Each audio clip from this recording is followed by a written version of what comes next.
ایک عیسائی مسلمان دونوں جھگڑا کر رہے ہیں، غوث اعظم گزر رہے ہیں، جھگڑا ہو رہا ہے۔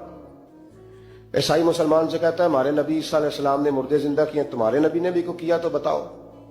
مسلمان پڑھا ہوا نہیں تھا، حالانکہ نبی پاک نے بڑے مردے زندہ کیے، پڑھا نہیں تھا، بتا نہ سکا۔ غوث اعظم کے کان میں آواز گئی تو جا کے عیسائی کا بازو پکڑ کے جھنجھوڑا، فرمانے لگے کیا کہا تم نے؟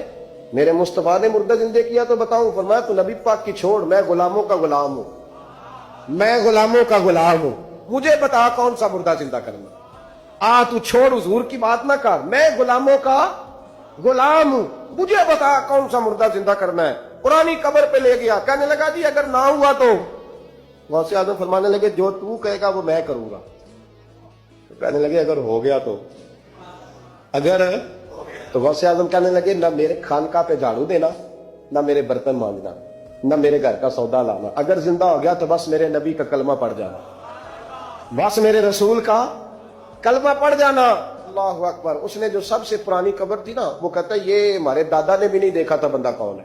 اس قبر پہ کھڑا ہو کہنے لگا اس کو زندہ کرے۔ تو غوث اعظم رضی اللہ تعالیٰ عنہ قبر کے سرانے کھڑے ہوئے تو دعا کرنے لگے، کہنے لگے مولا اپنے لیے نہیں، تیرے رسول کے لیے۔ پھر فرمایا قم باذن اللہ، اٹھ اللہ کے حکم کے ساتھ۔ ایک عورت کلمہ پڑھتی ہوئی کھڑی ہو گئی، اور کھڑی ہو کے اس نے پہلا جملہ کہا تو کمال کر دی، کہنے لگی میرے نصیب دیکھو، میں بنی اسرائیل کی تھی، عبد القادر تیرے صدقے جاؤں، تو نے مجھے کھڑا کیا ہے تو اللہ نے مجھے مصطفیٰ کا کلمہ پڑھنے کی توفیق دے دی، تیرے قربان جاؤں عبد القادر، تیری کیا بات ہے۔